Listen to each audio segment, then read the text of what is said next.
We'll do, of course, our mic check per usual. Oh, there was another update for Callisto's Protocol? Yeah, it needed to probably fix some things. It still doesn't show on your trophy list either. At least not mine. At least not the PS4 one. I, well, I haven't gotten in there yet. I haven't even gotten a chance yet. Oh man, it's good. It's some fun. Yeah, I've been busy all day with this shit here, so I'm hoping that I can at least get an hour or two in before the 2K crew gets on. So God, you sound great. Sound great, Tribal Chief. thank you. I appreciate it, Golden God. All right, let's get to it. Yo, what it do, GG Nation, GG Legion. It's your fella again, Strauss fan, the GG. Welcome to another spoiler cast this year. I know we haven't had too many this year. I think the last one we did was Tiny Tina, I think. Really? I think in April, I think. Well, this is a big one. Potential Game of the Year, God of War Ragnarok. The sequel to the Game of the Year in 2018. God of War 2018. I call it God of War 4, but I know it's a self reboot and a continuation, which, I was really, really excited to have this pod. I was hoping to have JJ, the God of War guru, on here, but now we're the God of War gurus. I, of course, got my partner, the Tribal Chief himself, Lewis. How you doing? What up, y'all? How's everyone doing today? Nice Friday afternoon. Nice Friday afternoon. Gonna talk some greatness. I've been pretty damn excited. Hopefully, Lou and I did get Callisto Protocol, so hopefully we finish that before the end of the year, and we'll get a pod for that, too. I want to talk about it. Pretty damn good opening. I saw the reviews are a little middling, but I want to continue. To me, it's what I want is more Dead Space. But a lot of people, I guess, didn't want that. I guess people just want that for Dead Space. But apparently, I saw that it's a game that's stuck in the past. Yeah. So yeah. That's the 10 line. So it'll be interesting. yeah, very much so. But this was an exciting game. Obviously, spoiler cast. We finished it. We both platinumed the game, and we're gonna get right into the nitty gritty. We'll probably dodge a little bit, but it ain't gonna be much. So if you are worried about spoilers of anything, even post game stuff, I would get out right now, watch this later. I know some of you don't care. I know some of you are just supporters. You don't care about the Sony exclusives. I know a lot of you are Xbox fans, That showed me a lot of love. Thank you. I appreciate it. But let's get into the nitty-gritty of God of War Ragnarok. Let's start out with some impressions, man. What you think overall? Like, what were your thoughts and overall experience of Ragnarok here, Lou? I mean, you completely ditched all your friends in 2K, ran away to the Himalayas to be a Norse god tribal chief. How was your impressions and overall experience of Ragnarok? I left as a tribal chief, and I came back as a god of war. Let's see. I mean, I thought I was very impressed with it. As far as graphics, I feel like the graphics, in particular, are almost the same as the 2018 version. Excuse me. Yeah. I feel like there's really not that much difference. I haven't played the PS4 version to really determine the difference of loading, but I did notice by watching you play the PS4 version that you would have to, when you went through realms, like the door would not pop up right away. Yeah. It would be like a moment or two extra. Yeah. Where sometimes like I would just load in and the door would be right there. Yeah. Like instantly. But to make a long story short, I was impressed. The gameplay was very good. The graphics I felt the same, and the loading, I really didn't notice the difference. So yeah, overall, very good game. I'm a story man. The story kicked ass for me. Mm-hmm. So I I did play the PS4 one, and I'm with you. It's not too different from the PS4 2018, and I think that's a good thing. I really feel like this game was PS4 first, and then PS5. Second. Just nice upgrades and stuff, which it does look damn good on PS5. I was playing it on 4K for a couple hours before my PS5 wouldn't allow me to anymore. But it was a very pretty game compared to especially Horizon. When you guys told me about Horizon PS4, I was like, okay, it's interesting.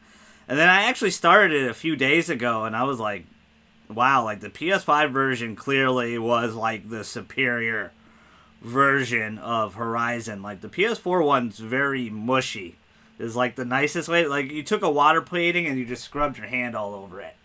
Like I don't want to shit on it because it's like Horizon's still a very pretty game. It's a beautiful game, but it was really shocking to me because the PS5 one was absolutely drop dead gorgeous. The experience of the two God of Wars, the PS4 and the PS5 one, Ragnarok, not too much of a difference, but I think that's a good thing. And it was still very gorgeous looking, very, very gorgeous looking game.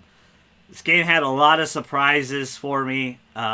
I don't know if I could have even envisioned a better sequel to a game, to be honest. I mean, to live up to the hype and expectations of God of War 2018, that one game of the year, that beat Red Dead Redemption 2, which most people thought Red Dead Redemption 2 was just going to take that award, and, Kratos said, boy, and took it instead. Which everybody here if you guys remember the GG and Friends podcast, we had a bunch of us here, and we all were very much synonymous that God of War 2018 was our game of the year over Red Dead Redemption 2, over various reasons. You can go back and watch that. That was a fun pod. But I was pretty shocked with some of the twists and turns in this game, how it was done. It's a very meaty game. It's bigger. It's still a semi-open world, but it is much bigger than 2018 in terms of gameplay length. Even just story stuff, story content, it was a lot. And I think they kind of paced it pretty well. I was, again, kind of blown away. I just had a lot of fun about playing this game. Going back to hype and expectations, did it live up to this when you win Game of the Year, it could put a huge burden on a studio and a game and put a lot of unnecessary pressure on the game. And I feel like they kind of did that with Ragnarok. Did it live up to your hype and expectations? Yeah, it did. I came up with a phrase a couple of years back. I don't know if you remember. We did a Final Fantasy Spoilercast. Yeah, we did. And I said this is a 10 out of 10. And I said, but it's not a God of War 10 out of 10. And I'm gonna use it All again. All Final Fantasy fans, I didn't say that. That was Lou. Just make sure. That was Tribal Chief. Yeah, that was me, and I'm proud to say it. And the reason I think God of War, the franchise of God of War, is one of the best franchises out there, and I think it deserves. Especially now. Wow. Yeah, especially with the Norse mythology, but excuse me. In particular, God of War, I felt like that this was the reverse Avengers.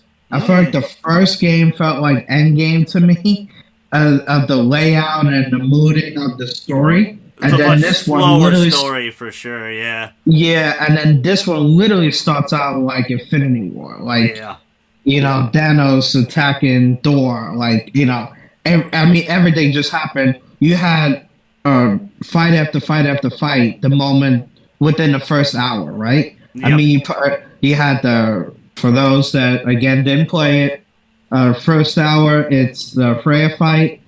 Then you got Odin and Thor. Yeah. You got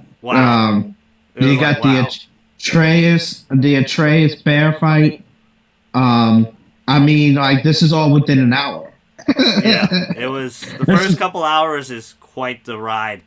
You know, a lot of people get too caught up of Game of the Year and Elden Ring and so many other things. 2018.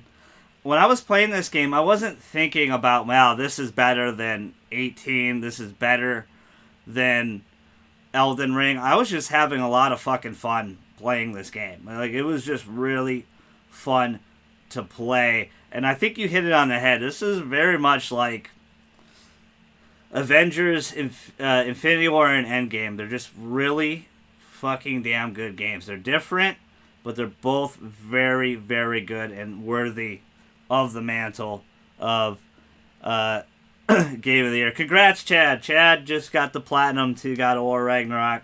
What's up, Beardy? Congratulations. I wasn't having that in my mindset. Was that in your mindset at all? Like, this is like Game of the Year. This is better than Elden Ring, better than 2018. Like, to me, when I was playing, I was just playing the game and just enjoying it the whole time. No, I know, when we talk on the show, we talk about, game of the year. And I have my personal games that I keep close to me, and some of them that I don't really ever reveal. Yeah. But the God of War saga is pretty much kept close to me. Now, I won't defend it to death like it's the greatest thing on God's green earth, because it does have its flaws. Yeah. But we'll get into the nitty gritty in a little bit for sure. I will say that I think the game of the year topic is I don't like to play a game and then worry about where it stands out in other people's mind.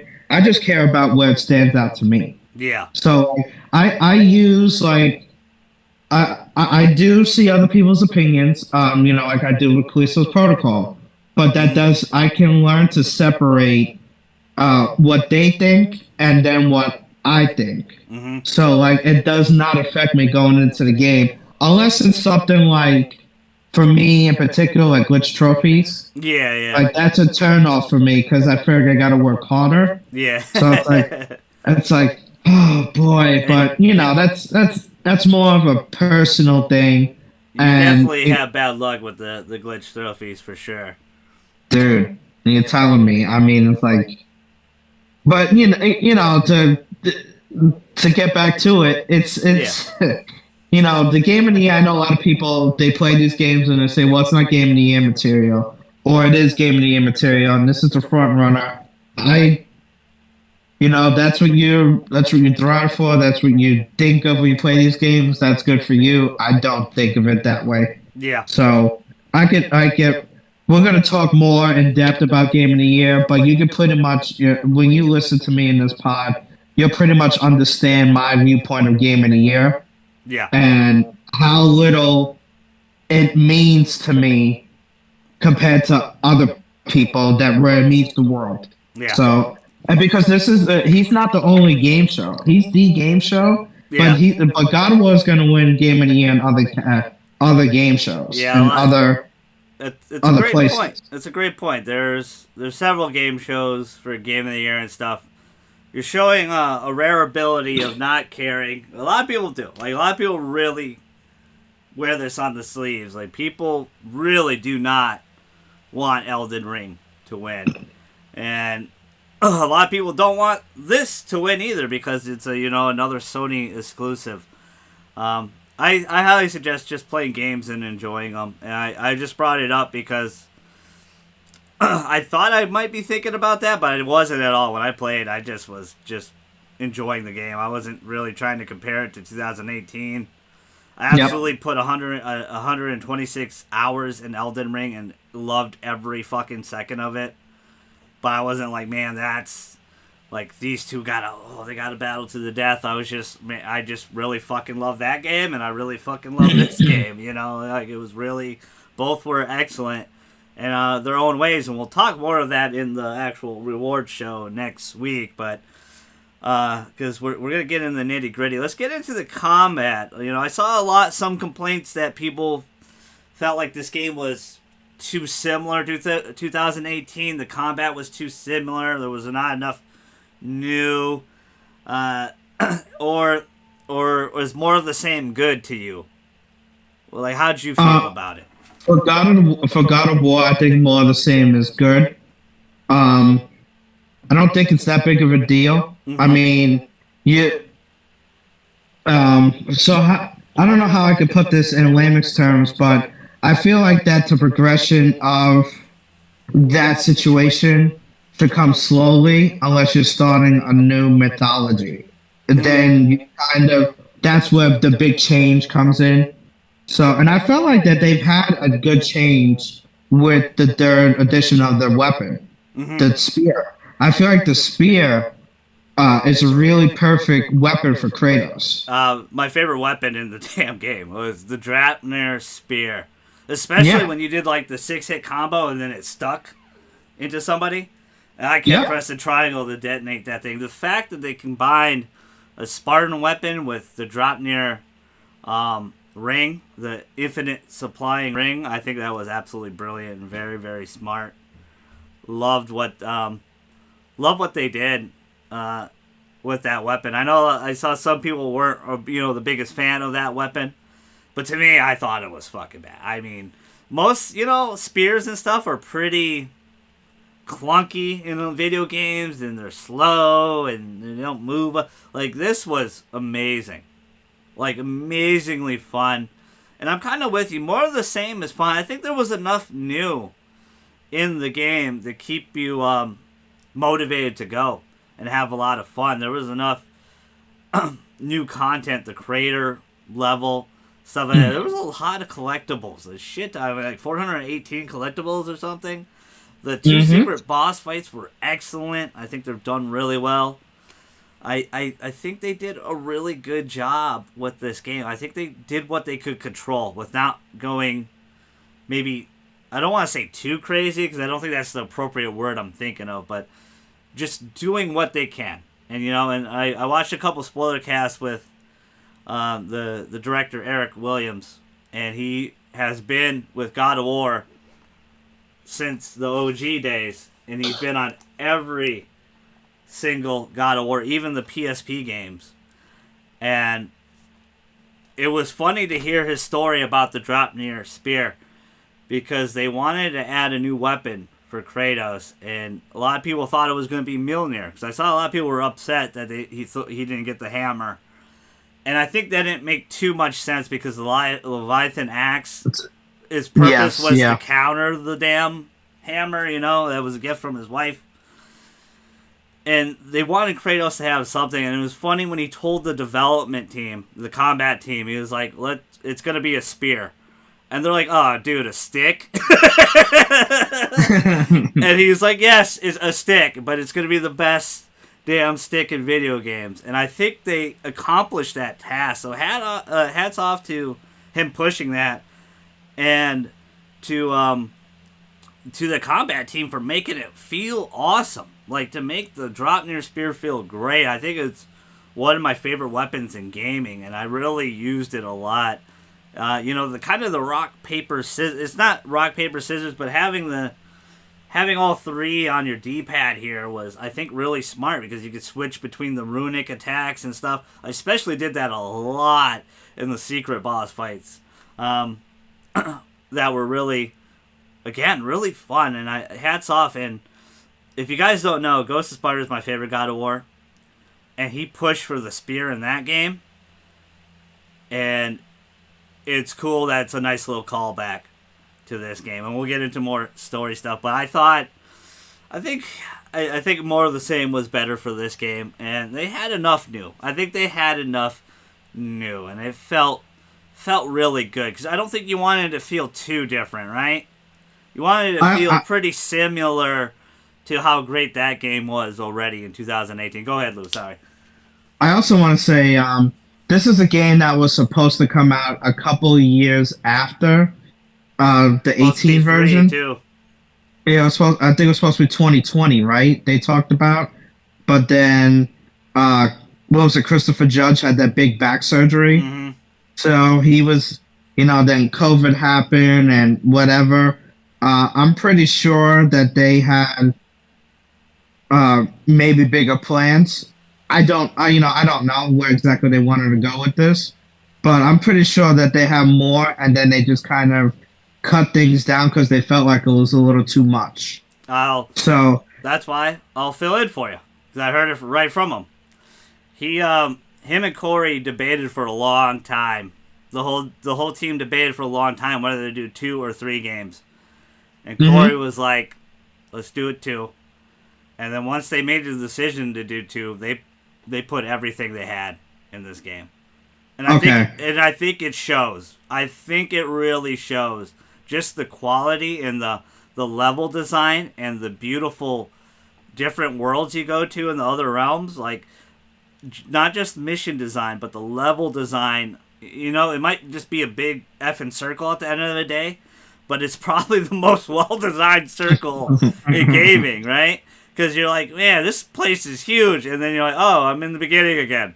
You don't even realize you looped. It's well done, especially like the crater, some of the stuff in the crater and Midgard, especially. so when they decided if it was going to be 2 to 3 games, because I do know that this game was supposed to come out 2020, Yeah. and when they decide that, did they decide that from the get-go, or did they decide that after the 18 version? Pretty much, I think they said about 6 to 8 months after 2018, they had plans, and some of the storyboard stuff did come back from, because if you watch Raising Kratos, the documentary for God of War 2018, Corey got frustrated at one moment because he's like, damn, I'm writing like the second game. Some of that stuff stuck, but a lot of it didn't.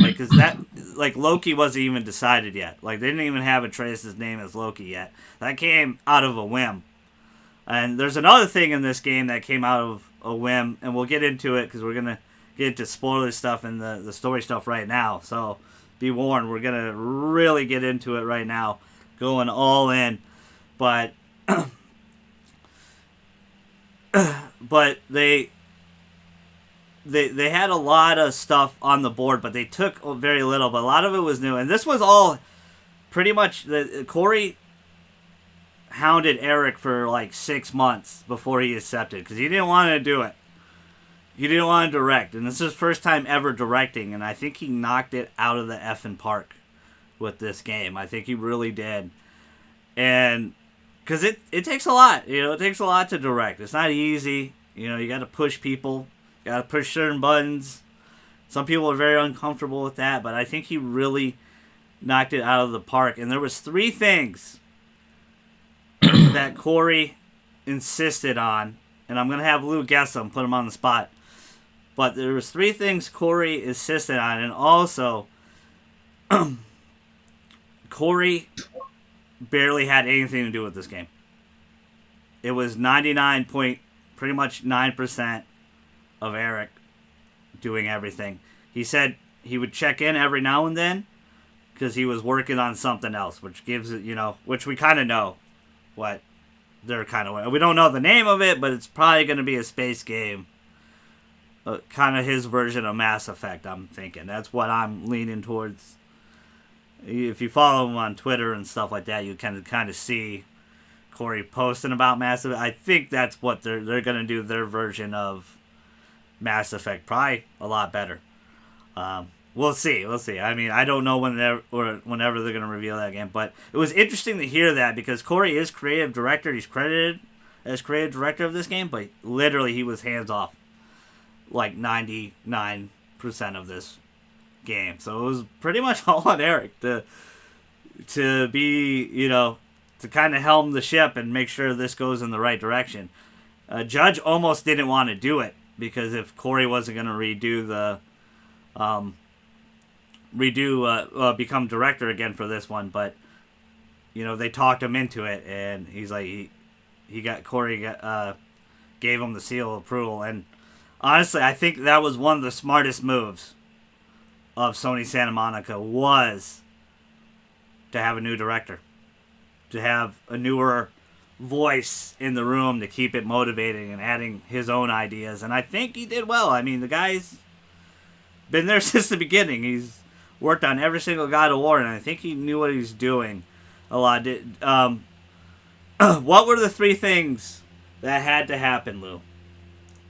Something was about to come off the cuff here, so I'm just gonna say I don't know.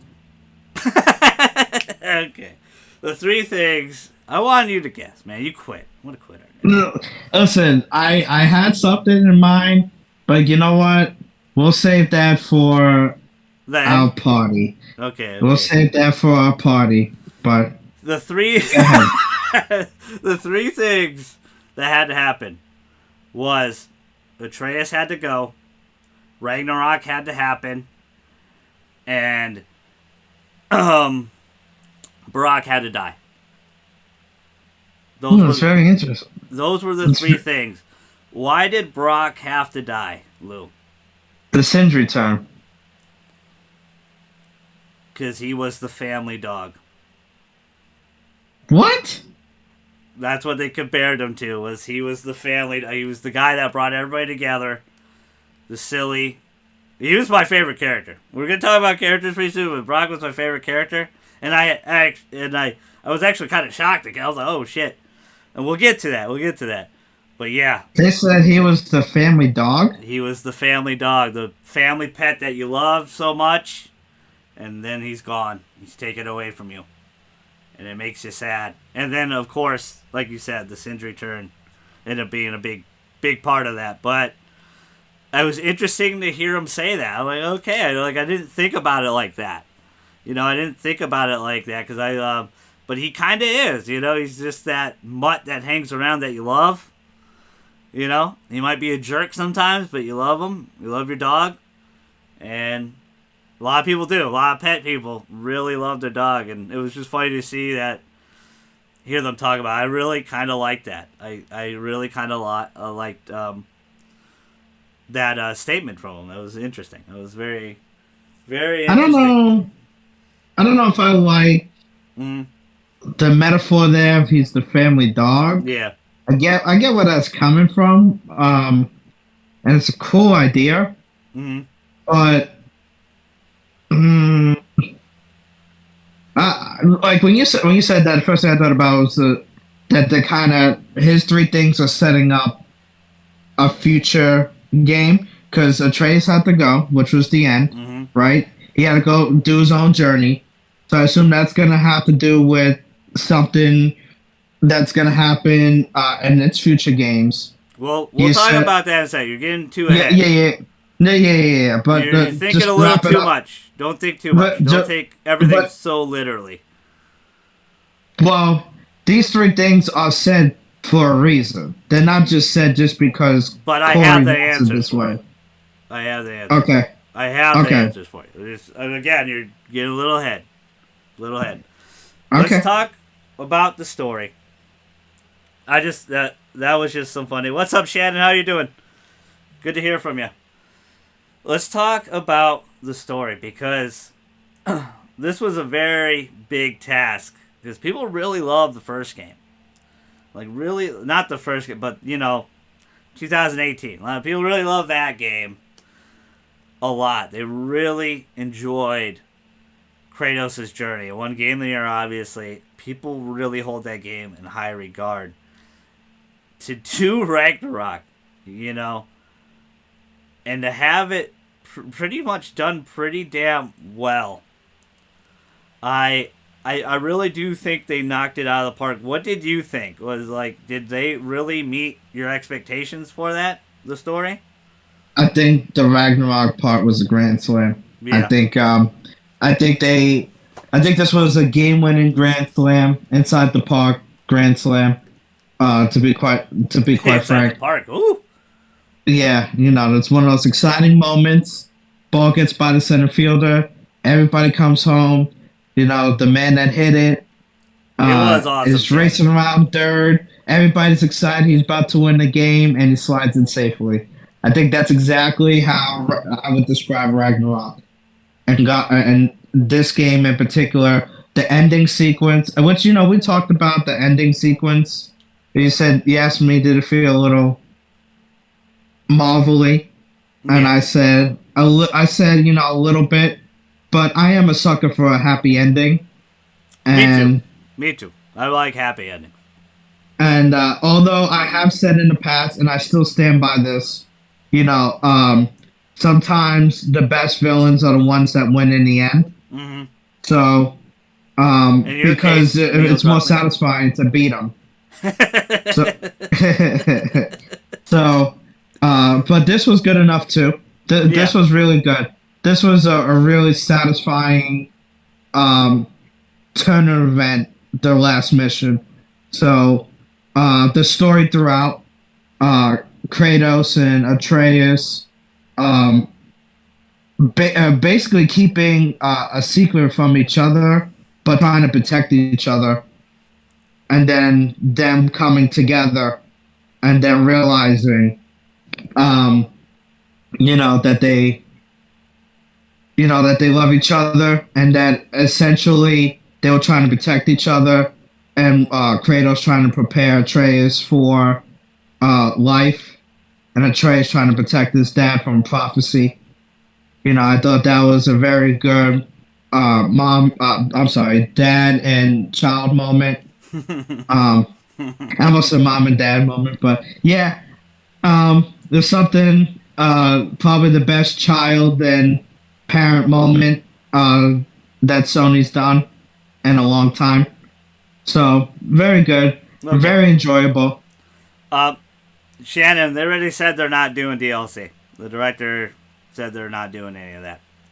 Yeah, unfortunately, no DLC. The first No one, DLC the first game either. yeah, there was no DLC. They're just gonna leave it, let you guys think and sit about it, and they're happy. Everybody likes it so far. It seems like most people like it. Of course, not everybody's gonna like it. Um, there was so many amazing moments in this game. Like, what were some of your top moments, Lou?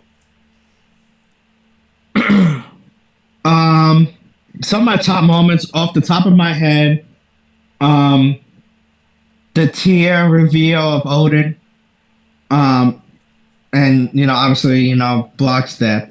That I thought was that was big. I was not that. expecting that. That kind of I was not even thinking about it. But Um, that was huge. That was one of my favorite moments too. Even though Brock's my favorite character, it was really well done. I like that twist a lot because it makes sense what that he would know all the info right there. But it yeah. almost didn't happen. Um, oh gosh, I just had it in my head. One of the ones was Asgard, going to Asgard as Atreus. I know Atreus. a lot of people probably not liking that he had to climb that big wall, but Yep, I thought that. that was a complaint. A lot of people didn't like the Sony protagonist climbing section. Yeah, I know people don't like that type of stuff, Yeah. which is fine. But I thought that was important for Atreus's character arc Yeah, the to. way that it ended too was great with Heimdall. Like that was Mhm. excellent. That was pretty excellent because you're like, who the hell is this guy? Kind of an ass. And then I was playing with subtitles on. I don't know if you do. When I Yeah, was younger, I I do. never did. Now I always do. Now I always have subtitles on. But quick backtrack to the Odin reveal. That almost didn't happen. Originally, it was just Tyr.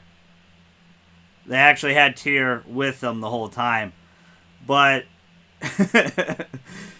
the director came in one day, Eric, and he was like, "What if Odin was Tyr the whole time?" And then the writers were like, "I don't know, man. I don't know if that's gonna work." And then they went away for 7 days and rewrote the whole script. And dude, this is Mhm. probably gonna work. So that moment almost did not happen. And it was cool to hear you actually say that was your first, that was the first moment, because that was one of my favorite moments too. Was the Odin reveal, because I didn't expect it. It makes a lot of sense. He could teleport with ravens, right? He hangs out in the closet, right? Oh, I feel uncomfortable in the open. Let me hang out in the closet, right? You Yeah, know, big 8 foot dude fucker just Yeah, sitting in the fucking closet. but And you know what's funny is I felt that was weird because that's I a found it bad weird too. background. I was like, what?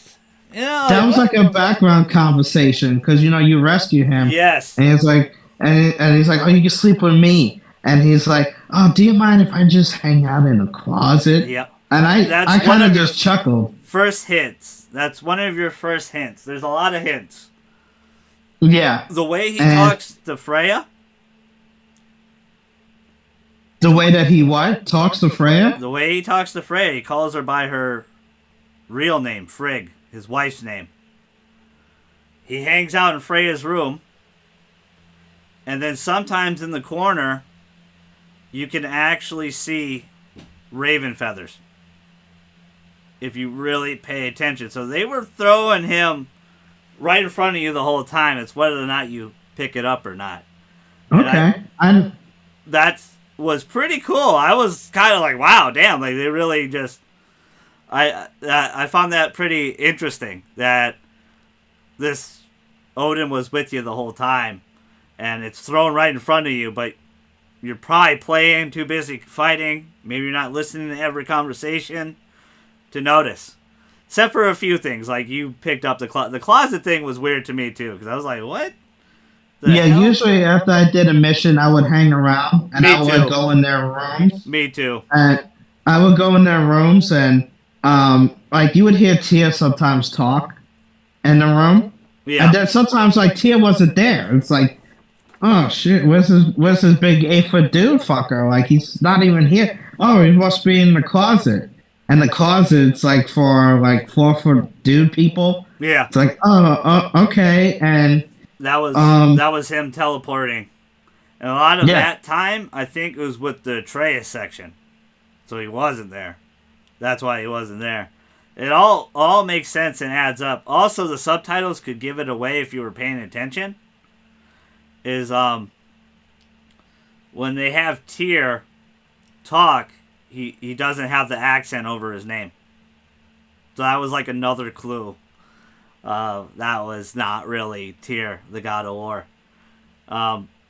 okay, That like they did a lot of really awesome stuff. There are a lot of meta stuff in this game.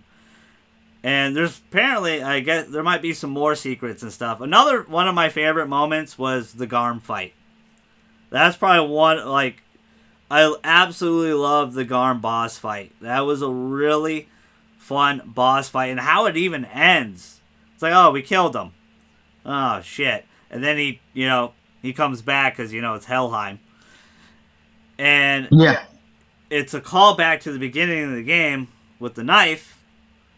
And Atreus puts Fenrir's soul in Garm's body, dead body, which was, I love that. I thought that was, I was like, oh shit, yeah, that makes sense.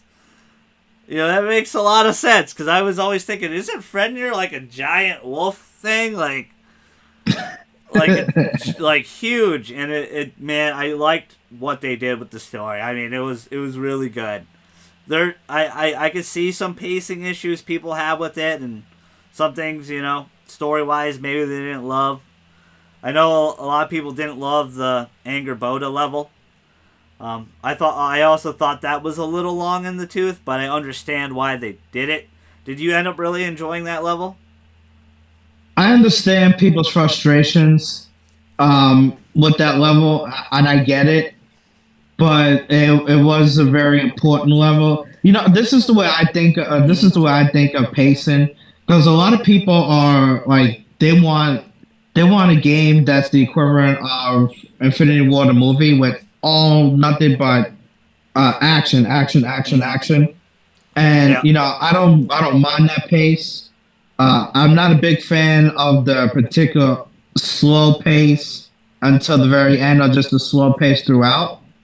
But you got to understand when you're telling a story, sometimes it is best to have a slow pace to better the storytelling.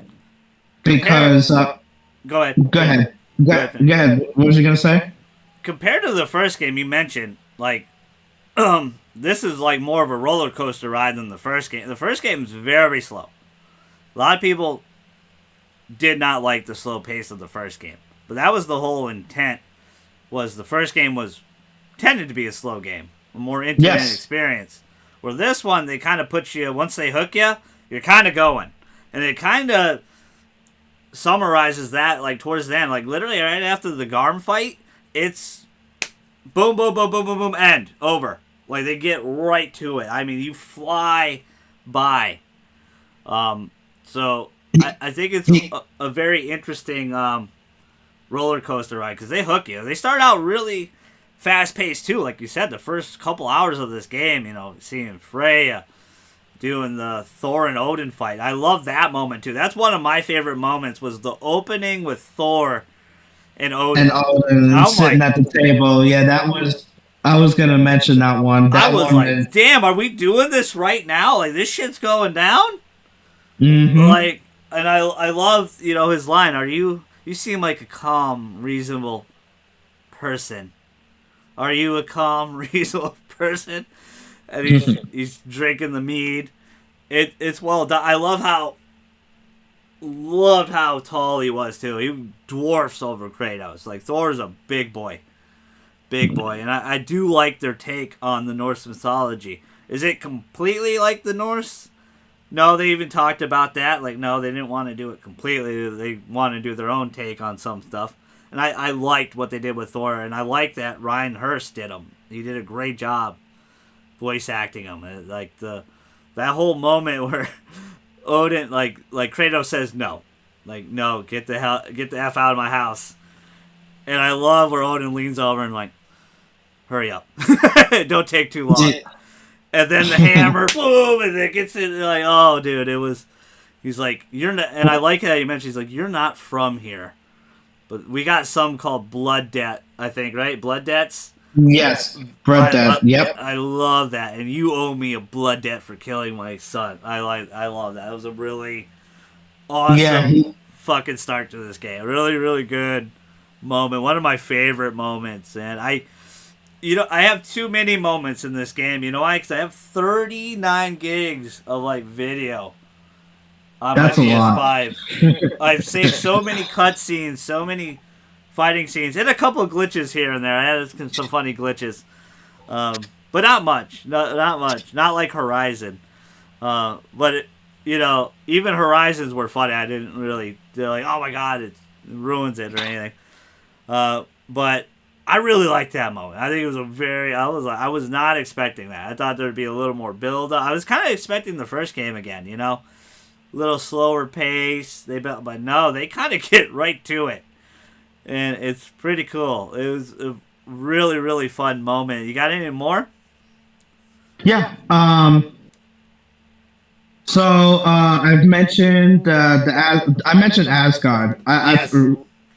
Trey's going into Asgard and seeing the other side. I thought seeing Thor's life, I thought that was pretty cool.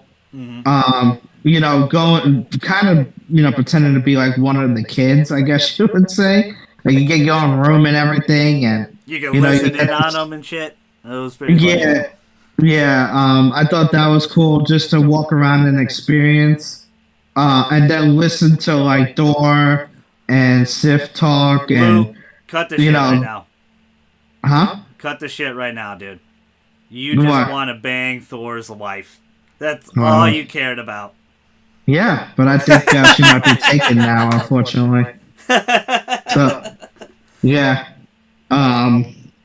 Gosh, man. The interesting part, too, is you took Maggie and Modi's room. Third and Atreus take their rooms, which is pretty interesting, which shows that I liked, like, it's so funny. Like, there's so many moments of this game that's kind of like Last of Us Part 2. But they do it in such a different way. Going to the enemy hideout. Seeing where the enemy's coming from.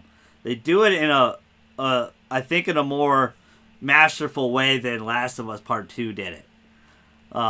It's really interesting to see how they did that. Because it doesn't happen once. Like, Atreus goes back quite a bit. He does it like 2 or 3 more times. Yeah, I think it's like 3 times. That you go back to Asgard. And Asgard to me looked exactly like Death Stranding. Like the whole game. Like it looked like Death Stranding the game. Like that open world, it looked very similar. And I was like blown away by all the different realms. Like you got to see so many. Those moments were really cool. Like some of the realm moments were excellent, I think. Just the different colors. Like Svartalheim was very bright. The land of dwarfs and stuff. It's very different. Midgard's cold and dark. Asgard's very God. What's that place called? Iceland? I guess. I don't know. It's like it's very very green and open and mountainy. Like it's green, open and mountainy. Like it's kind of what it looked like to me anyway. It literally looked like Death Stranding to me, like that. It was really cool. I really liked the different, realms and how they looked. The sand place of Alfheim, right? And then, Vanaheim was very foresty, right? There was a lot of forest and jungle. I shouldn't say forest. There was a lot of jungle. It was very jungly, right? Yes. It was. A lot of rivers in that one too. A lot of boat sections. But I really liked those. The realm. That was like another big moment. Is the realms are really cool. Like really cool to experience. One of the other things that I like. So when I watch an ending shows, because I feel like a lot of endings for games in particular are better than shows and movies. Yeah. Because I feel like they do a great job of wrapping up all the little nuances. So in a video game that the shows and movies kind of fail to do. And one of the things that I enjoyed was obviously, you have the Odin fight. But the Odin fight where he gives him the mask and it's like it's your prophecy to go in there and look. And he looks at Kratos and he goes, "Do what you want, boy. I trust you." Yeah, that was a good moment. And he tears the mask up. Then they have the fight, and then Atreus, after Odin's defeated, gets on one knee and takes his soul, and then he, Loki, Atreus gives the ball that has the soul of the marble to Kratos, and he goes, "I promise that I would never take this moment away from you again." Yeah, proposes to his new wife. Yeah. Yeah, and he gives it to Freya, and then Freya has it taken away from her by Sindri. Who? That's the other thing. I don't know if you noticed. Sindri, his character development. He was in the first game a guy that wore gloves and was a germ freak. And that last moment, he was not wearing gloves, and he had blood on his hands. It looked like he didn't sleep for a while, too. I also like how he showed up. Like, Kratos is like, "Hey, where's your army?" He's like, "They're not coming." He said, I put my people through enough." Yeah, he does his little anger walk. Little angry Sindri walk. Yeah, and it's like, you see this character turn real quick because of his brother's death, and his brother's not gonna have this afterlife because it was taken from him by Sindri, essentially. Yeah, that was another big twist, that Sindri kept away from Brock. He didn't complete his soul, and that segues right into one of my favorite moments, was going to make the Draupnir spear with Brock. That's one of my favorite moments in Svartalheim. They're going, and I love the moment where Brock, Mimir's like, "Brock, you seem like super excited. Like, are you nervous?" And he's like, "Huh? What? Fuck you." Absolutely love Brock. He's my favorite character in the whole game. That was one of my favorite moments. That whole ending moment, that whole ending run was amazing too. Just the background shit that was going on. The dragons, the Jotunmire, the serpent, fucking Fenrir. Like, there was just a bunch of shit going on in that battle. And it was all running really, really well. And then you get to, the final two fights after a while. But it was cool where you're trying to keep the realms open for the armies to come in. I liked that that whole ending was really good. Like, it was really, really good. Got any more highlights that you like? Some favorite moments you got? Dang, I had a couple of them. There's one in particular that slipped my mind, but the ending was the one that the ending is the one that stood out to me. The tear twist. I like the idea of not facing, but finding Tia at the end, the real In Tia. the prison? And then Yeah, that was amazing. you you find him at the end, and you you find them, and then Mimir explains why. Actually, I think Freya explains why he's still alive. That he needed to use him, so he needed him alive to basically, if he needed to, transform as him, he needed him alive. That's what it So I was, thought, yeah. If he killed him, he couldn't transform into Tyr. So that's right, why all yep, those enemies were there. It's because he could transform to all of them. yep, Including, apparently the dwarf that he was in the beginning of the game as well, which was a lot of people didn't know either. Right when you get into Sparglehide and Miro, and there's a dwarf that walks across the bridge and spits towards you. That's mm-hmm, Odin, supposedly. So okay, they were throwing him in front of you the whole time, which I like. It's pretty cool. When you go back, if we go back and play it, we're gonna be able to see a lot of these stuff a lot more and be like, wow, like I didn't notice that at all. One I really liked too was in that, not only with the Draupnir spear with the mermaid and everything, where Brock finds out that he doesn't like like, why is she not acknowledging me? Because he was super excited to see this mermaid girl, yes, and she's not. And Mimir like breaks it to him, like, you don't like have your soul complete anymore, man. And then Kratos tells him to bless the spear, that he needed a good, a true blacksmith to bless it. Love that moment, to kind of pick him up again because he was feeling down. Also love the riddle he told Mimir about something that you give it all, like something that's empty. I forgot how the riddle went, but I liked that riddle in that whole segment, and I love the answer. And you find out the answer all the way in the funeral, and it's a hole. And I love that. That was really cool. He stumped the world's smartest man, Mimir. Some of my other favorite moments was some of the side quests. Finding out, Mimir's wife, Sigrun, had another lover. And he was like, what the hell? He was like, wait. I like that moment. I like the moment where you found out Mimir wasn't the nicest person either. Where you have to free the giant whale. I forgot how they call it. I don't, Luderback, I think. I don't remember what it was called. It was the first side quest I did. Was freeing that giant ass whale. And he was hoping he would feel better after that. But I like that some of the dark secrets that Mimir did were, brought to light. And, he had a little bit of regret to it. I like those. It shows really good depth of character, yeah, and he talked about that he did it to please Odin. Yes. Well, yeah, he was Odin's, like, bitch.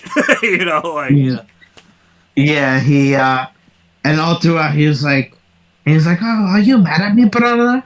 And he's like, yes. The start of this game happens 3 years after 2018, and you can tell they've grown, and I like that Kratos and Mimir call each other brothers now. That is fucking cool. Well, you saw the bond got a lot deeper with them through this, through the time, because Fimbulwinter's been happening for a while, and I kind of like that they started acknowledging each other as brothers. It was really cool. And I, like you said, that moment was funny. Are you mad at me? Yes. I like some of my favorite moments too are just stupid, silly quirks that Kratos has, where he's like, they'll ask him a question and he'll go, Go ahead. one moment that stood out to me, and I'm still trying to figure out. Uh, he goes with Agrabota, and he reveals the prophecies, and he mentions as they're walking that he mentions the secret ending to the game of the first game, Yeah. where it was like he was like, yeah, I saw that moment years ago in a dream, and I'm wondering if we're gonna, as this game progresses, not this game, but as they go to the next mythology, if Yeah. we're gonna see more and more of that of Loki now, because everything is kind of like prophecy, and the Hmm. prophecy is like shattered now. I wonder Yeah. as you go That's along a forward, that's a great point that you he's brought up because the this game was to the last armor set you get for the story is called Fatebreaker. You're yeah, going against fate. You're shattering prophecy, and you're not reveling in prophecy. You're making your own destiny and prophecy. And I actually liked that. I like how they did that. I think that was really smart. And there's a lot of early signs of that right away. I mean, Kratos in the first couple hours is like, I don't believe in prophecy. But that's the big thing between him and Atreus, him also trying to let go, but he wants to hold on for dear life. And then Atreus is like, yo, I don't want you to die, dude. I don't want you to die. You got to trust me. And it took that building. And, they had that really nice moment in Helheim where they hug. That was really good. That was a good moment. Really, really good moment. it's pretty hard for Kratos to trust in prophecy because Yeah, what he went through in his path. yeah, he literally. So Yeah, you want a history lesson? yeah, yeah. You look at like what's the two things that you would that Kratos probably doesn't really particularly like: gods and Yep. prophecy. Yeah. Yeah. Yep. That was. So And he was very hesitant to do anything. He didn't want to be the general. He didn't want to get involved. But he ends up being the god of war for this. And I that's thought what was that the was slow parts of really the cool. game. That was Yeah, really cool moment where he's like, I know I don't want to do this, but I got to do this to save these people. We're not gonna let Ragnarok happen, even though he kind of caused it by making Surtur. Right? Um, Go that ahead. was What were you saying? those are the slow parts of the game Mm. because like he just wanted to settle down and not get involved, but I don't think he realized that he was too far involved until the end. Like He wanted it, to ignore it as much as possible. Yeah, you're right. And yeah, he just I like that don't- moment where which Atreus is one feeling super down, feeling like really down, and they go to after Brock death. they go free the jellyfish. When they go free Uh, the giant jellyfish, and he's like, it's like, I think he was down because of Fenrir dying. I think maybe. yes, I think I don't remember the particular moment, but I like the end where he was, where Mimir explains. He's like, "What?" He's like, "Why'd you do this with me then if you didn't want to do it?" And he goes, Mimir's like, "Lad, he's your father. He wants to hang out with you as much as he can before time's up." You know. And yeah, I like that. I like that moment a lot, and I like that you go back with Freya and free the other jellyfish, which is really cool. Um, so that they can make jellyfish babies or whatever, giant jellyfish babies. But I like that they had that moment with him. There's a lot of the side quests are really deep and meaningful, and this is a lesson Japanese role playing games should take from Western games. Is a lot of these lore, because they don't tell you everything, but they show you a lot, and you have your own interpretation. But there was a lot of really damn good moments in the side quests. Another one I really loved, I'm pretty sure everybody loved, was hunting all the dragons. The dragon hunting was sick. It was like Monster Hunter, man. That was really fun. Hunting all the dragons. I really enjoyed the crater. Like, especially once you fill it up and it loops around and turns into a river. I never fully... Did you fully kill the Huntress there? The stag lady? You fight her... You're supposed to fight her 5 times. I only fought her twice. I could not find her the third time. I couldn't find her again. Yeah. She came up once, and I was like, oh, she'll just come up again after this quest. During this quest, she'll probably be the final boss. Yeah. Then we fought that big dragon. Yep. And then it's like, oh, okay. I guess she wasn't important. When you defeat her, you get a new armor set. You get the Hunter's armor set, I think. So I was like, I was trying to look for it for a while, and she would just never appear. I was like, all right, whatever. There's got to be a way, because I know there is. I looked it up on YouTube. Like, you fight her 5 times. She runs from you 4 times, and the final time you kill her, and you get the gear to make that new armor set. There's got to be... What I mean is there's got to be a way to get her to appear the other, because I think I only did it once, where she came out once for me. I fought her twice. I fought her in that first part, the bottom part of the crater. And the second time, I fought her towards the end after the dragon of that crater section. When you open up, Yeah. And it's like another loop around, and there's a berserker fight right there. Fought her right before the dragon. That was the second time. And then the third time, she's supposed to be in that middle area. And she never appeared for me. Like, and I'm like, all right, whatever. Like, I already 100% of this place, I'm out. I already got. I maxed out my dragon armor anyway. But the dragon fights were some of my favorites. Like that. You got any more moments before we move on? The dragon armor was really good. That was the one I used for endgame. Me too. That's what I end up using as well. Anymore. I think I pretty much named all of them. Yeah.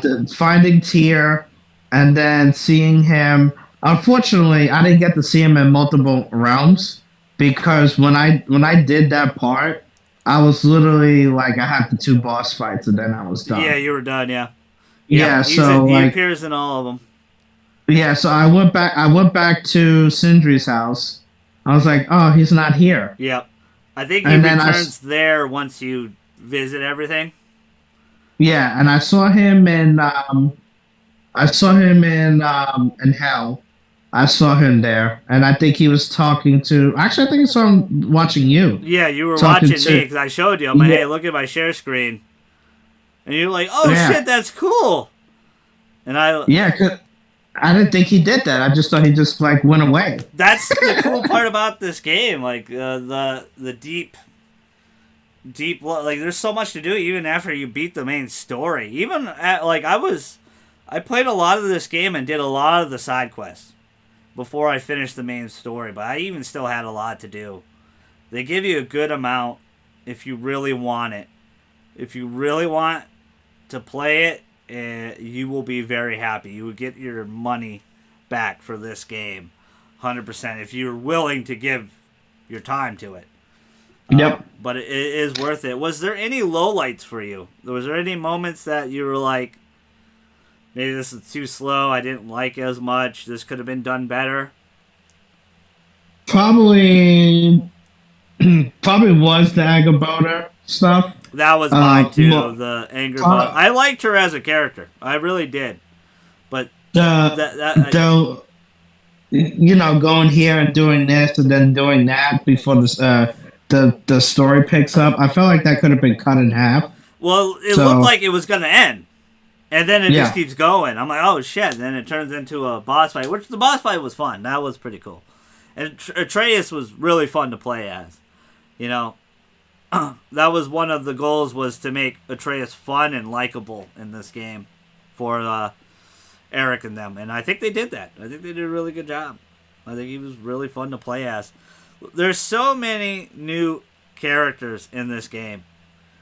Tyr, Angerboda, Sif, Third, Odin, Heimdall, Freyr, which is the brother of Freya's brother. Ratatasker, Surtur, etc. You can go on and on. There's so many characters. Who'd you like? Who you didn't like? What overall character was your favorite? Not just of these, just overall character. You know, it could be Kratos, whatever. Go My ahead. overall favorite character, it would probably have to be Kratos. Mm. I've always liked Kratos, but I'm going to take him out of the equation. I've always said I like villains. I liked Odin in this game. Did you? A lot of I people kind of didn't. wish, and this is what I was going to say. This is the bad part. I like the idea. I thought Odin had potential, but he was not. He was not. I guess you would say meaningful, because everything he said was just read as bullshit, Yeah. and nothing was kind of bought. Like he threw out these ideas. Oh, I'm not gonna hurt you, and I wouldn't hurt you, and all this type. All this type of stuff. Oh, I wouldn't do that. And you gotta understand, I'm a different person. And there was no meaning behind it. It was clearly read for the audience for you to see that it was all bullshit, that he was just spewing bullshit. Yeah. And I kind of wish they made him a little bit more, think more, where you're like, you know what?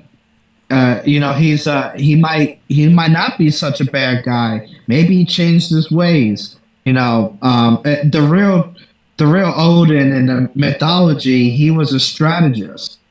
He was a powerful god. Well, he definitely had that. He kept your eyes on you. This Odin was definitely obsessed with knowledge. Like, he was obsessed. He was obsessed with knowledge, but the mythology one, if you go back and look, had a lot of knowledge. So this is a guy that was looking for knowledge, and obsessed with it.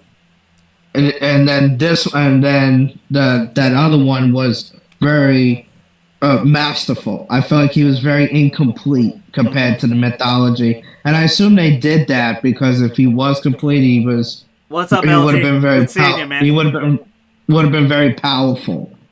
So I would have liked to seen that though. Yeah, I would have liked to see this a better interpretation Odin. for sure. He was very much obsessed. He wanted this knowledge and this green fucking orb. He lost his eye for it.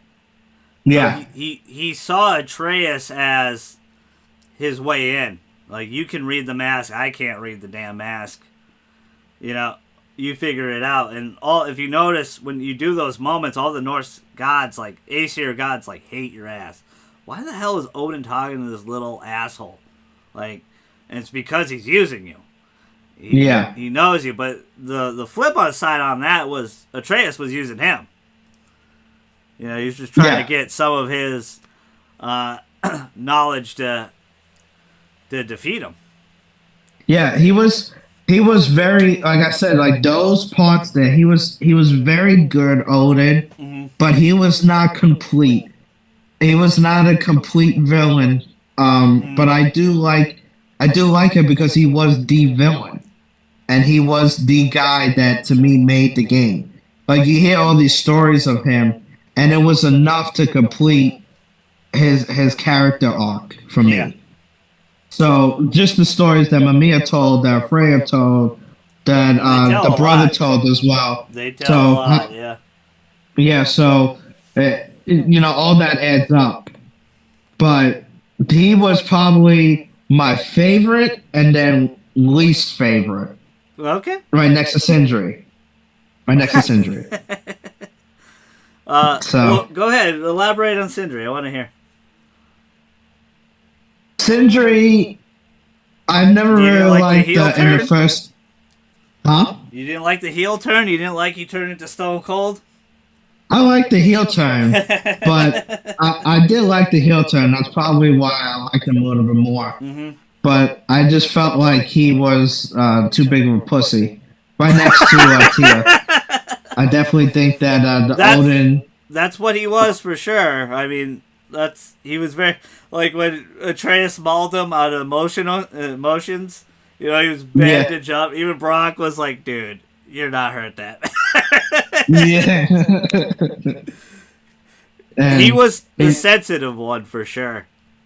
yes, yes. I thought that would have more impact for me. I guess you can consider it a low light. Um, his heel turn, his big, I'm gonna be the mini God of War, the dwarf God of War. It makes a lot of sense. Absolutely. Like, there's probably no walking that back. Him and Atreus are very close in the beginning. He helps you sneak out. They go hang out. Uh, he helps with the with Atreus's bow and making things better for him. He was kind of like I don't want to say butler, but he was like, every time you needed something, he would appear. Oh, here's a compass. Here's this. He Here's was this. a he was a friend. Yeah. That's what he was. He ended up being a friend to them.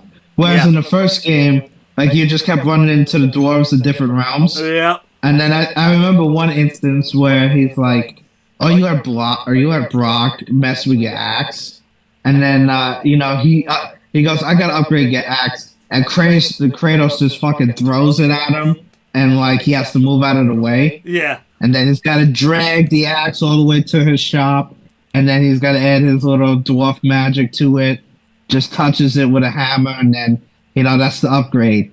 Yeah. So. I definitely get. I think a lot that moment probably hit people more than it probably hit me. I'm interested to see if they do anything with it. We'll talk about that a little bit more at the end. Because my favorite character was Brock, his brother. I love Brock, his fucking one-liners. One of my favorite moments too, I forgot to mention, was when they go to the house for the first time, and Brock opens the door and is like, "What the hell is that? What ugly ass thing is that?" And Kratos is like, "That's my son."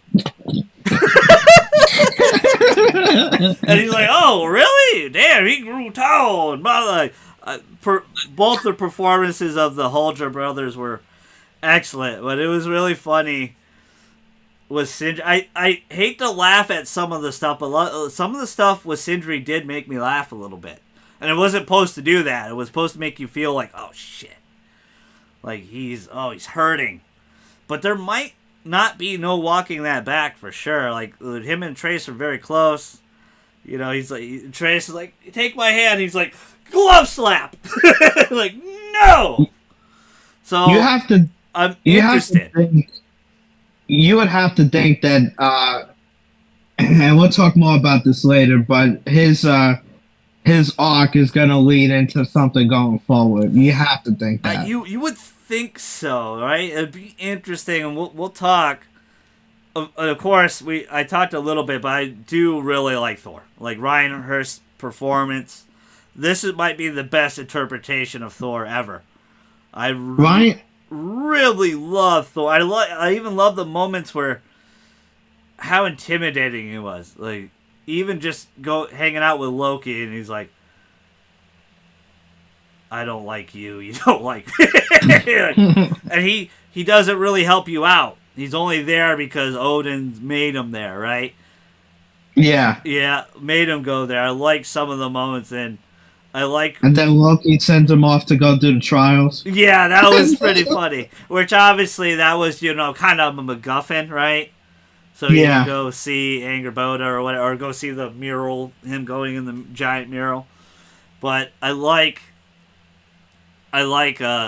those moments, like him just easily, like towards the end, and I think it's Helheim where you get in the final piece of the mask, or you don't find it actually, but there's like a bajillion enemies and you're swamped, and Atreus is like, "Dude, can you help me?" And then he instantly just wipes them out.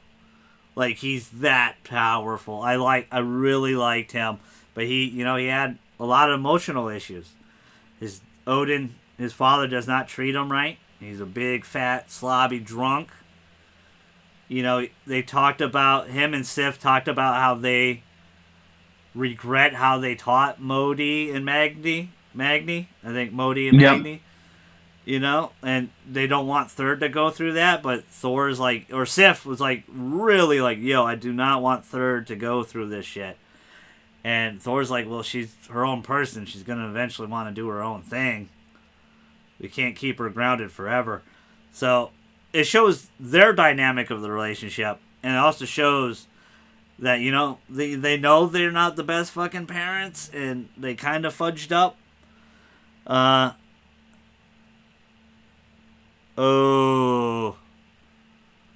Breaking news on the God of War Ragnarok Spoilercast. What? The Rangers signed Jacob deGrom to a 5-year deal. Yeah, alright. I'm not joking. It's literally just popped up.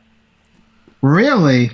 5-year, $185 million included a 6-year option that would total $222 million. Holy shit. Yep. We'll talk about that later. With God of War, sorry. Just lose a Mets fan, that's why I mentioned it. Holy shit. Okay. I liked Ratatasker a lot too. I thought he was a really funny character, especially he literally turned his emotions into other squirrels and shit. I like Yes. That was pretty funny. I liked the little we saw of Surtur. I like the acting and everything of Surtur, but I mean that part happens really fucking quick. And then Ragnarok happens. It's like bam. You know, right? Trying to go ahead. I will say one thing with Thor is Ryan that did it, he played Bader and Walking Dead. Yes. And I gotta tell you, he did at a time where Walking Dead was kind of at its lowest after the Negan saga. Him and Alfred did a spectacular job as the Whisperers. And I mean, he had a character arc there where he was a famous person. Yeah. And him as Bader, I mean, his acting was really good. When I heard the news that he was going to be Thor here, it shows a lot in here, man. Yeah, it shows. It's like, oh shit, like he's got the voice for it. He played Thor really well. Yeah. I think they did that on purpose too. He has a really deep, menacing voice. And then Odin's like this old man grandpa voice, hey, I'm not gonna hurt you, man. Hey. I think they did that on purpose. It's very interesting how they went about it. I want to know more about it. He talked about it briefly in the spoiler cast, but I did like their interpretations going forward. I did like this Odin interpretation. I want to talk about Freyr a little bit because he's like the drunk party guy. I really liked him in this game, but he kind of dies off pretty quick. He sacrifices himself to stop Ragnarok. Yeah. Which was really interesting. I like as soon as he arrived there, he whistles for the sword Atreus had, and Ingrid, and he flies with it. That was so sick. That was really cool. Some of the side missions at Alfheim talked about how he brought both those races together and stuff. It was interesting. I did not actually expect to meet him in this game though. Like I was like, oh wow, holy shit. One moment I forgot to mention, I'm sorry, I apologize. There's just so many great moments in this game. I liked the moment Atreus and Freya go in Vanaheim and they go to free her from Odin's control from all 9 realms so she can realm travel. And she's all bitchy this whole time. But I love, if you're a big God of War head like me, and you play the majority of them, I love all the references to the old ones. He references Calliope, his daughter, child loss. He references the loss of his brother in Ghost of Sparta. I mean, when that moment happened and they referenced Ghost of Sparta, I was like, oh shit, I paused the game. I'm like, they really do that? And I really love that, and it's because Eric is a big fan of all those games. The one thing I don't like about the new God of War series is people shit on these games. People shit on these games and think he's just a mindless rage demon. But he was a husband and a father that lost a lot, and Nobody realizes his story yep, because you got to go back and experience his story, and it starts with the first one. I mean, Uh, the fact he tries to save Pandora, the fact in Chains of Olympus and PSP, I'm spoiling a lot of shit for everybody. Sorry. PSP, where he goes to hell to see a Calliope again, just to see her for the last time. The fact that he had to, him and his brother Demos, and goes to Sparta. He wanted to make it up to him, but he ends up, Demos ends up dying and sacrificed, and you carry your brother's body with you up there. Like, these, I know they're PSP games, and I know they put them on PS3, they're old as shit, but people think he's just this mindless bastard, rage demon, but man, I really, you gotta go back, and maybe Sony will go back. Maybe they'll remake some of these, or at least put them on premium or something. I think most of them are on premium. I don't know, but I don't know. that I just want to point that out. I'm not trying to be a, like shit on the new God of Wars, because I do really like the new God of Wars, but it definitely has changed people's perception of him in the new God of Wars, and I think they went in the right direction. I think they really did. I think they really, really did. We talked about the ending was one of your favorite moments. Was it satisfying for you, Lou? And where the fuck do we go from here? I'm interested to hear what you think. Because I got some answers. As I explained, it's very satisfying for me. Well, where did it go from here? Yeah, where do you want? Maybe where do you want it to go? Where do you? Okay, so future games, future titles, or maybe they go away from God of War for a little bit. Like, what do you think is gonna happen? No, I think Atreus is gonna get a game and tie up a lot of loose ends.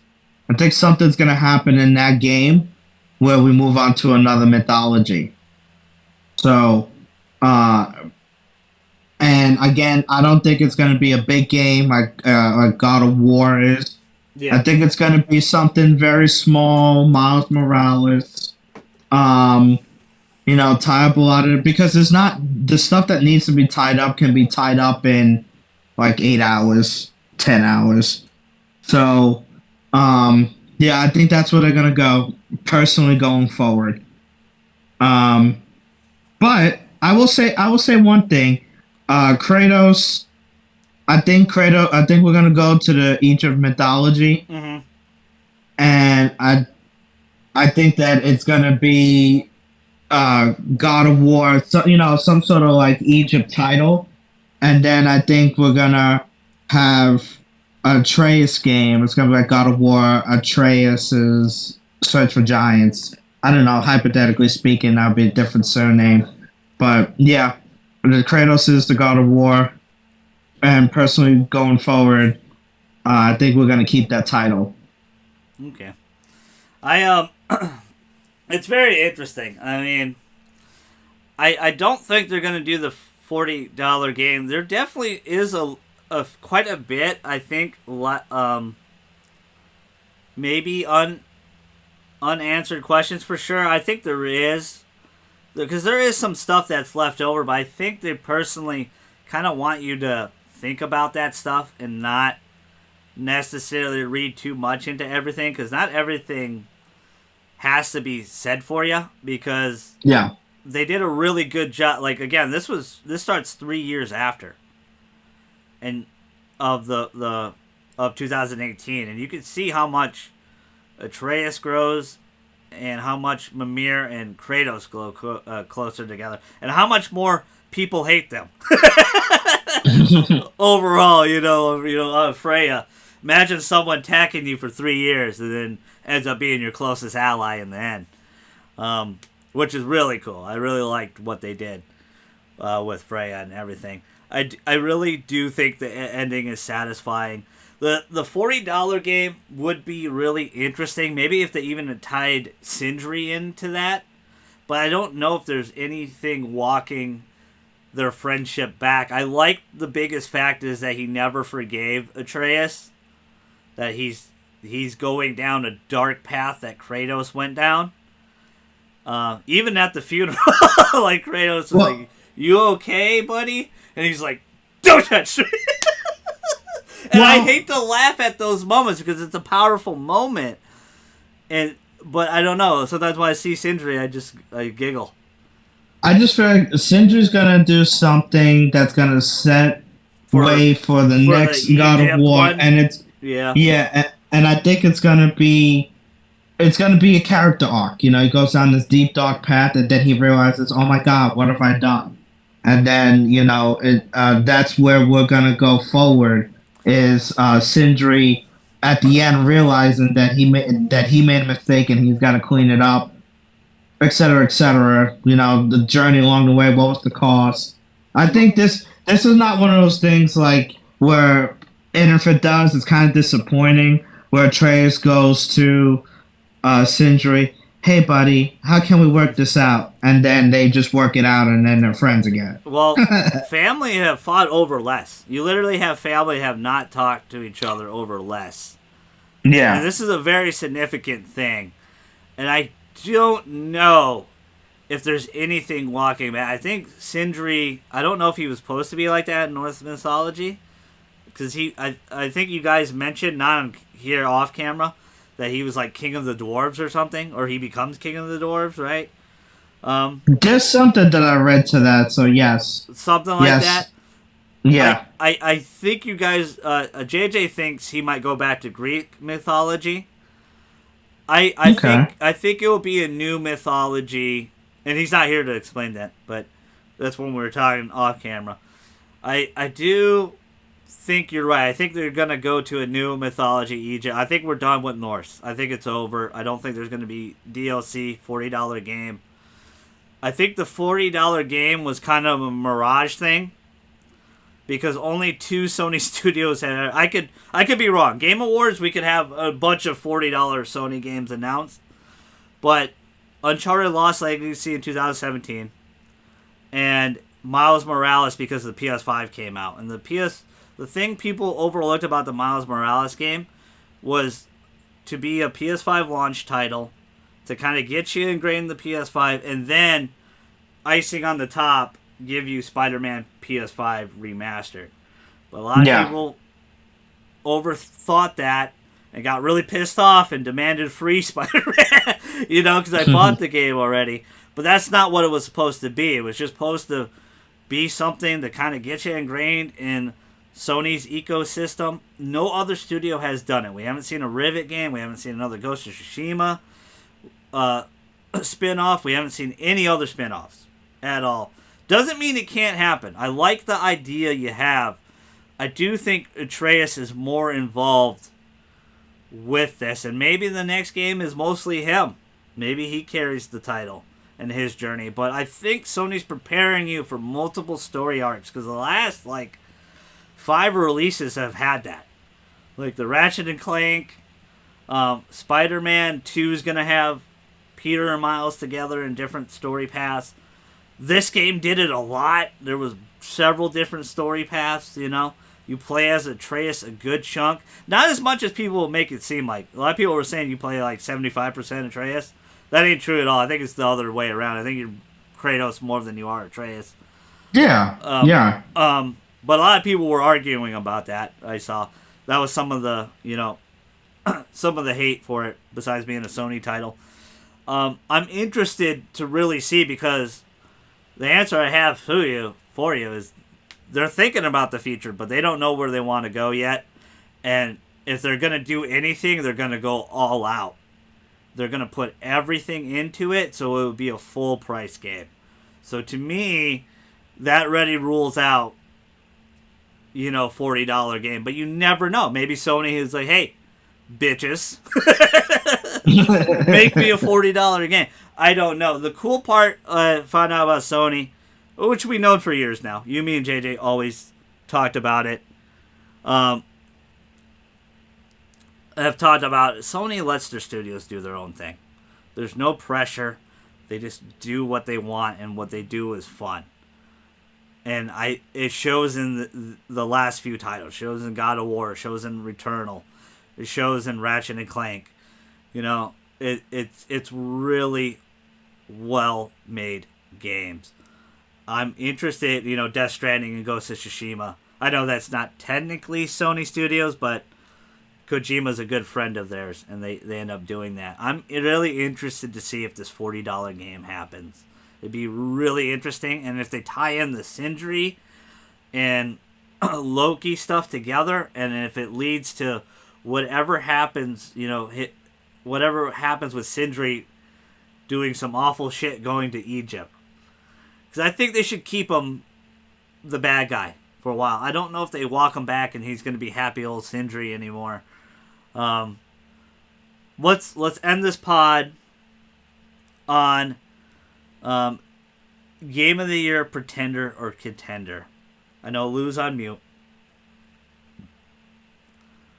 But I'm going to have him start off when he's ready to go. Is this a Game of the Year, Pretender or Contender? I want everybody in the comment section when you watch this podcast, because I know a lot of you will, and thank you so much from the bottom of my heart. Make sure you smash the hell out of the like button. Comment down below your thoughts. What is your game of the year? And does God of War have a chance? All right, Lou, sorry. Repeat the question. Game of the year, we're going to end it off. Our favorite game. Game of the year, Pretender or Contender? Contender. So. Don't spoil your final answer, though. Because next week we'll be doing our Game Awards prediction show. I'm just going to leave it off at Contender. Yeah. Just leaving it at Contender. Absolutely a contender. I've been saying it all spoiler cast, not just this game, this on several other spoiler casts. This absolutely has a shot to win Game of the Year. It's literally, in my mind, 50-50. It's a coin toss between God of War and Elden Ring. And I don't want to shit on all the other contenders. We'll explain that later down the line.